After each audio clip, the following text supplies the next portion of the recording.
How much is this one? 85,000. Ah! 85,000. 85. 85. Yes. Jesus. Happen. Ordinary oil. Yes. Nigga got one money this week. Hey! Money nearly plan you na cause people. They're going to press it out. The night why I will get waste too. But here you know. He had your honor. What about him, Domi? This 120. Ah! 120 naira, Abi. 120,000. Hey! Oh, but Jesus. One carton, Abi, all of them. We minus 5. 120. You go to one carton and minus 5. Hey! Jabi Bogo. Hey! Obini Webano Numpa. Onye mere Nigeria. Anybody will do Nigeria like this. Make heaven and earth to come against the person. I mean, That's what is very hard.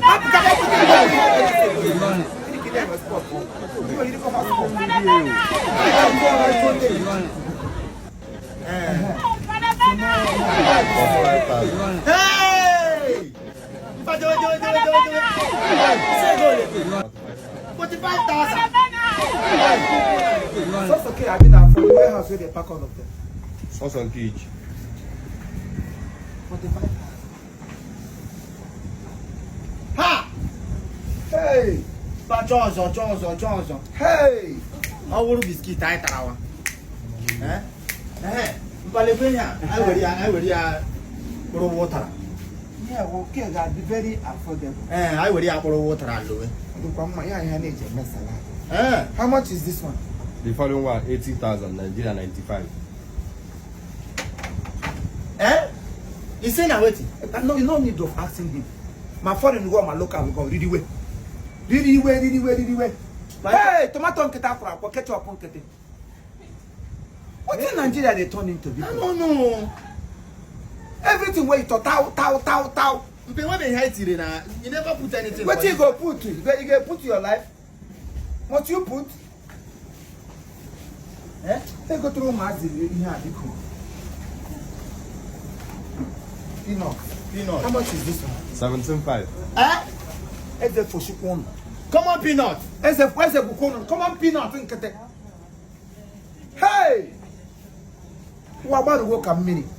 And this is how it is everywhere. You go carry plenty money, enter market. You go just carry small nylon, come back.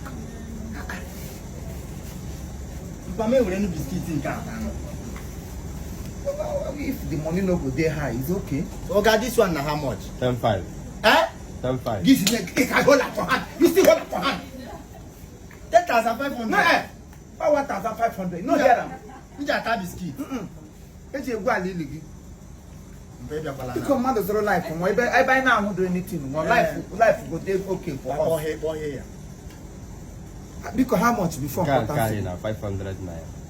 500. Life. For life. Hey. You see, among everything is so expensive. But life is so precious.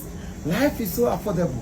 If only you can live a legitimate life, live a simple life, and then enjoy it while it lasts. Yes. Oh my God. Life is affordable for only those who knows what living is all about. When you live a life of good affection, you affect people positively, you affect people intellectually and intelligently. You will not regret it. The only thing we are going out of this place is life. Because life is given by God. And the care will carry. So me will explain. How much? 18.5. 18,500.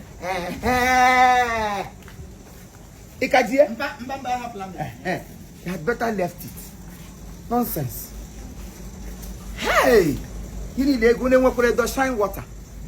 On a VIP bar. VIP bar. The shine water is a sprinkled water that gives life. You want don't shine, gang around. Hey! Good. You can't go now. I got to make on one. 85,000. The mama breast where you go? 85,000. 85,000. What to any? What I can go? What I am making? No. SMA. Mba muga nwa ihe zuru ya how much? 2014. 80 something thousand. Children, anybody where they born children now, make sure you are marrying a woman that has a lot of a lot of food here. Otherwise, you got a meal no. Mpanya adelonu. Maka mosquito how much now? 18,600. Mpa de wa nwuta ka Asum de me ko bottle. Okay, bottle. A bottle am. So ihe eji egbu anwụnta. Mosquito chop me. Mosquito were mere salad. Were mere peripesu, were mere elahia. Priwenkala. Ya mi am kan we samcho. Any here branam na him. Me so am. In fact, I am done. My people now don't see them now. Nigeria is no longer the way it used to be. Before we will go to the market with the ordinary 20,000 and our baskets and bags will be full with so many things. But these days, 20,000 is just one item. Yeah? One item. Mpanya adelonu. Can I go tell me tissue guy no nebe? Because nam ke we go 6,500. 6,500. I want akwụkwọ akpụ 6,005. I would have Sarah Mmiri ka ọwụ ihe ọka ịtacha ọka agbọtọ osisi a. E were mkpụrụ ọka like this biam ma ọ ga n'osisi akpụ ga-enyecha ya oke ime ya oke hapụ ihe anyị nyere mgbe anyị wụ ma nna m rere we thank you.